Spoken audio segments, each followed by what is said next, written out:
हम सब के मार्ग में कभी ना कभी दुविधा आती है और प्रत्येक दुविधा से उत्पन्न होते हैं कुछ विकल्प। ऐसे में सबसे अधिक महत्वपूर्ण हो जाता है हमारा चयन।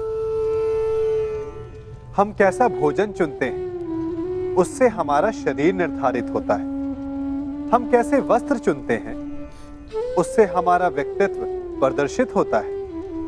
हम कैसे वाहन पर चढ़ते हैं उससे हमारी यात्रा की सुगमता निर्धारित होती है।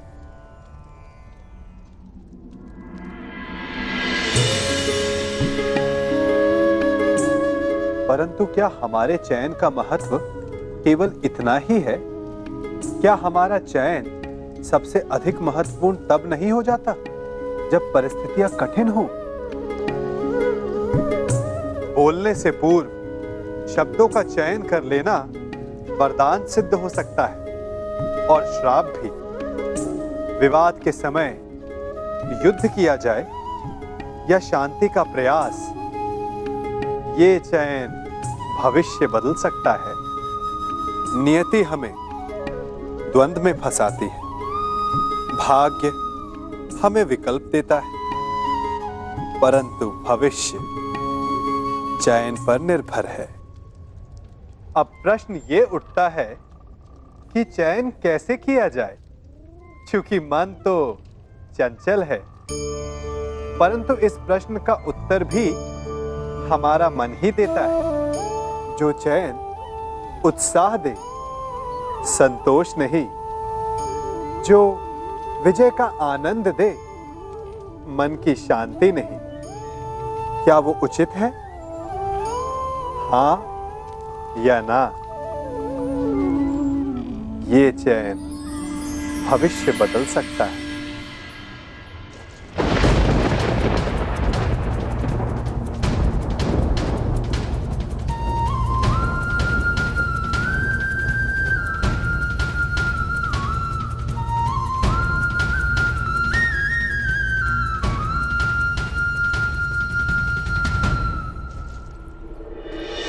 पांचाली,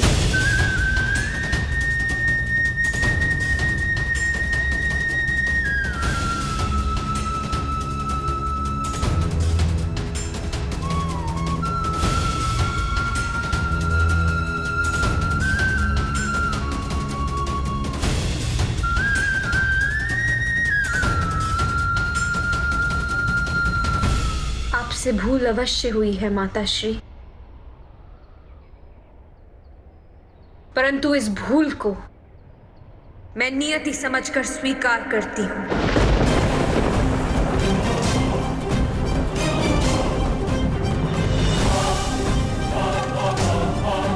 और साथ ही अपने जीवन के लक्ष्य और अपने प्रयोजन को पूर्ण करने के लिए प्रस्तुत हूं।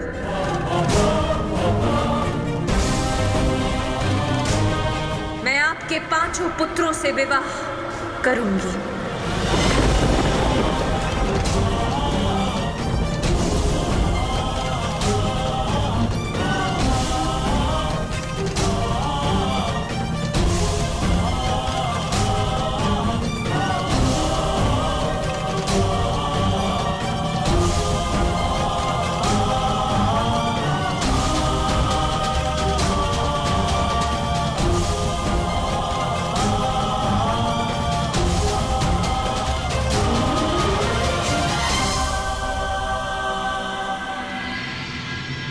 आज की यह सभा एक विशेष प्रयोजन से बुलाई गई है।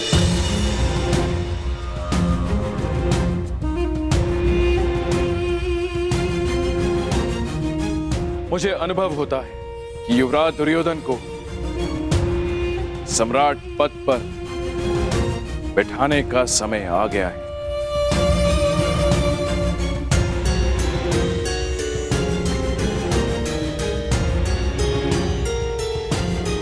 परंतु क्यों महाराज? ऐसी क्या आवश्यकता आ गई? सबसे बड़ी समस्या समय की है ताच्छरी। कल रात्रि मैंने एक स्वप्न देखा जिसमें मुझे आभास हुआ कि मेरे संन्यास का समय निकट है। सम्राट जब संन्यास ले तो उत्तराधिकारी को सिंहासन संभालना ही होता। बड़ी इच्छा थी कि अनुज पांडु का पुत्र, कुरुवंश का ज्येष्ठ पुत्र युधिष्ठिर साम्राज्य संभाले, पर नियति ने उसे हमसे छीन ली।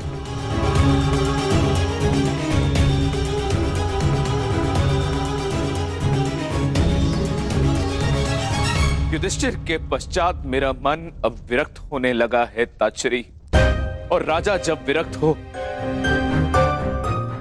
तो उसे सिंहासन त्याग देना ही उचित होता है। बताइए, क्या मेरा यह निर्णय अनुचित था? क्या युधिष्ठिर के काल कलवित हो जाने के पश्चात युवराज दुर्योधन को सम्राट पद दे देना अनुचित है?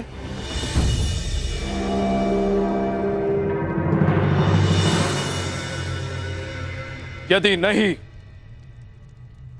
तो मैं दुर्योधन को सम्राट पद देता हूं।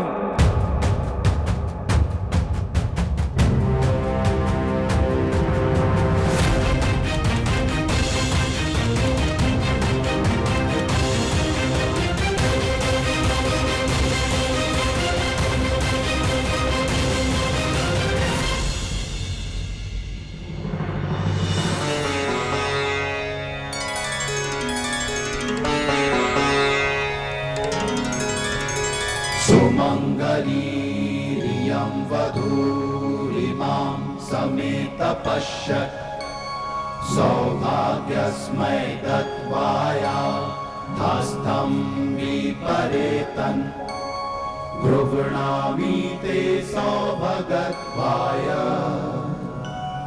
हस्तं मया पत्या जरादष्टिर्यथ सः भर्गो अर्यमा सविता पुरंधिर्मयम् त्वा दुर्गार्हपत्याय देवः।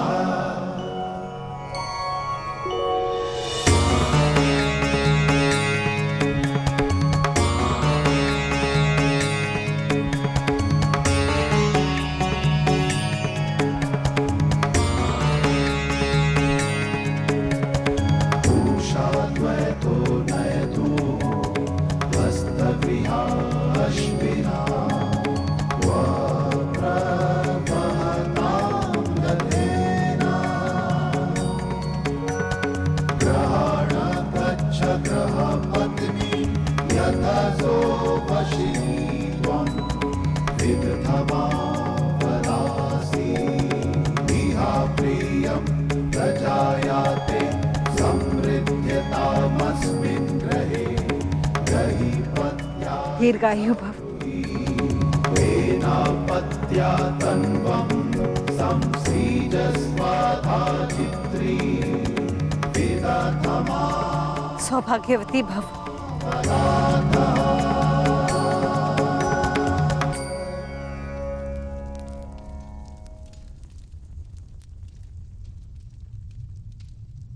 आयुष्मान भव। अपने जीवन का प्रयोजन सिद्ध करो।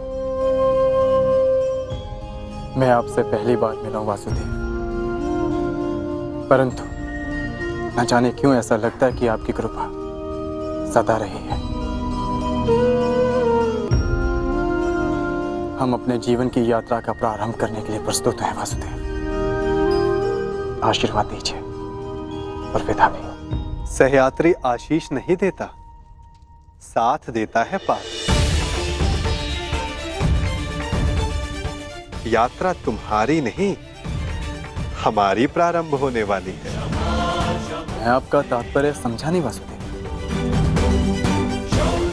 अग्नि वायु से विदा नहीं लेती, चूंकि दोनों का संगम ताप उत्पन्न करता है। जल धारा से विदा नहीं लेता, चूंकि उसे पुनः धारा से मिलना होता है। जिन्हें बार बार मिलना है वो विदा नहीं लेते। अर्थात मुझसे विदा ना लो पार, अगले मिलन की तैयारी करो।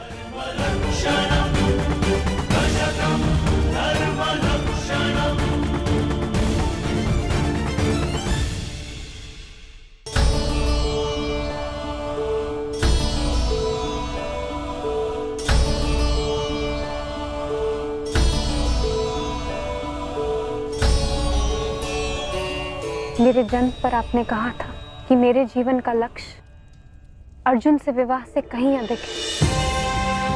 आज मुझे यह अनुभव हो रहा है कि वो लक्ष्य निकट है। निकट तो नया युग है सखी, जिसकी आधारशिला तुम्हें रखनी है। एक वचन दे सकते हैं मधुसूदन? बिना जाने वचन कैसे दे सकता हूं? क्योंकि आप जानते हैं कि मुझे क्या चाहिए।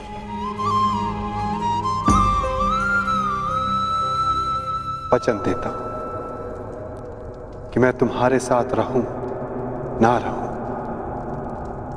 परंतु तुम्हारे साथ सदा रहूंगा।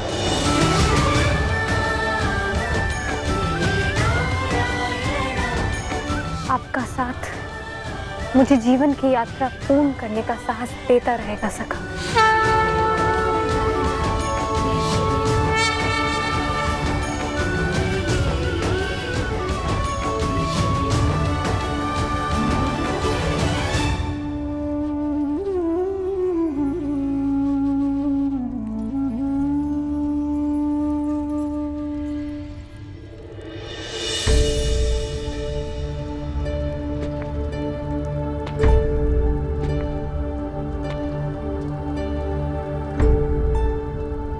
मुझे अपनी भूल का पश्चाताप हो रहा है। इसका क्या कारण है? धरा से उत्पन्न फल को अंततः धरा पर गिरना होता है बुआश्री। प्रत्येक शब्द और प्रत्येक कर्म अपने परिणाम साथ लाते हैं। समय लगे, परंतु वो परिणाम इसी धरा पर इसी जन्म में भोगने होते हैं। आपने भी अज्ञातवास बहुत भोग लिया बुआश्री। अब समय आ गया है कि आपका और आपके पुत्रों का परिचय संसार के समक्ष ले आया जाए।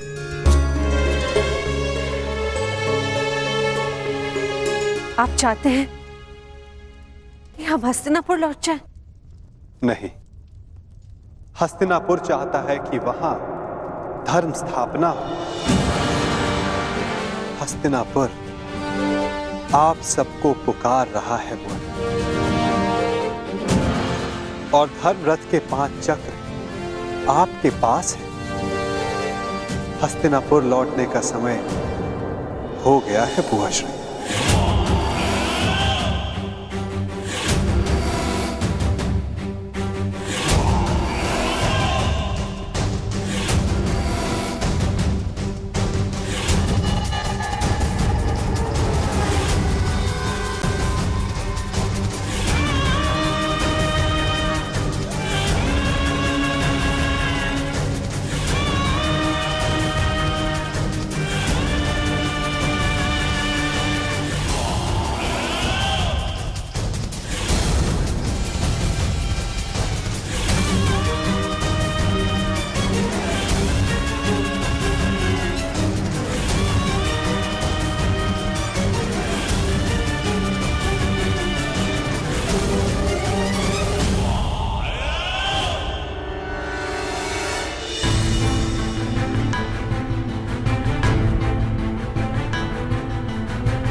पुत्र,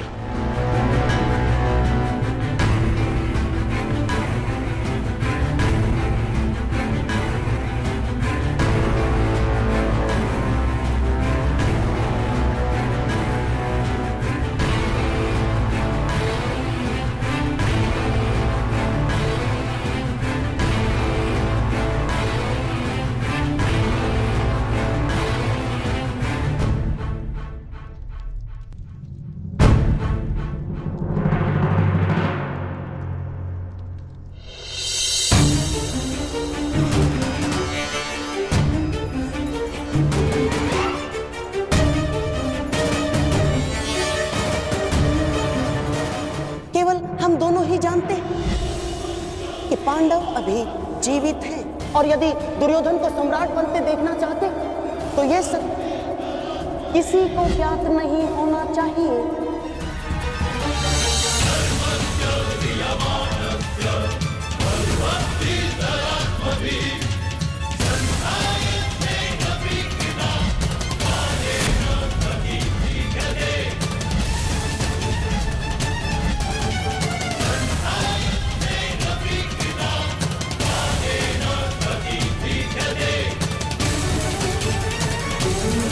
ठहरिए महाराज।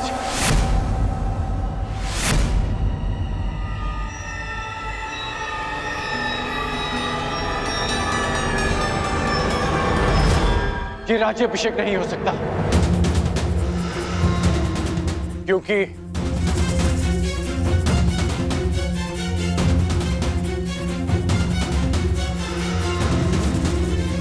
कुमार युधिष्ठिर अभी जीवित हैं।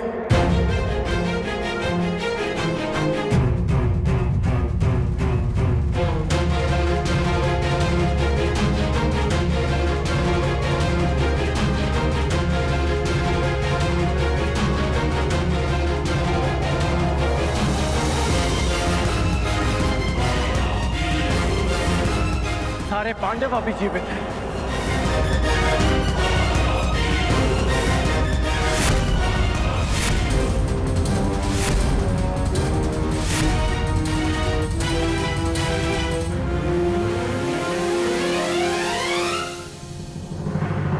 भास्कन, ये क्या कह रहे हो तुम? हाँ मित्र, पांडव जीवित हैं। पांचाल स्वयंवर में जिस ब्राह्मण युवक ने लक्ष्य भेद किया और मुझसे युद्ध किया, वो अर्जुन है।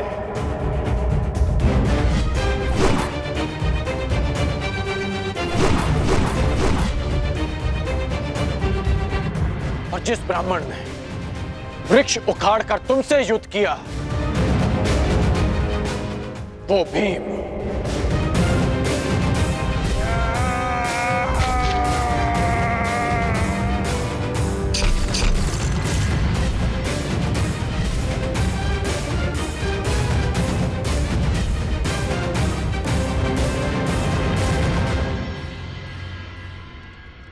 कर्ण, क्या तुम सत्य कह रहे हो? जी, मैं सत्य कह रहा हूं। यदि पांडव जीवित है तो दुर्योधन का राज्याभिषेक न्याय अनुचित है।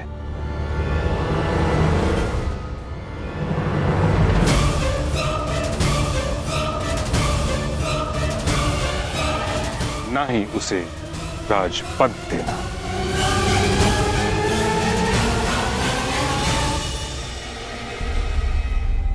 कैसी बातें कर रहे हैं महामहिम?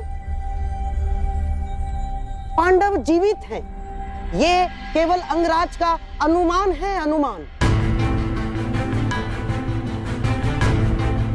कोई साक्ष्य नहीं है उनके पास। साक्ष्य कर्ण के शब्द नहीं, कर्ण हठी हो सकता है परंतु असत्य भाषी नहीं। कब से? महामहिम, राजनीति में विश्वास से काम नहीं होता ना। राजनीति में केवल साक्ष्य से काम होता है। महाराज, यदि अंगराज के पास पांडव जीवित होने का कोई साक्ष्य नहीं, तो युवराज दुर्योधन का सम्राट बनाने में भी कोई बाधा नहीं। महाराज, मेरा आपसे निवेदन है कि आप उन्हें मुकुट पहना दें। क्या तुम्हारे पास कोई साक्ष्य है अंगराज?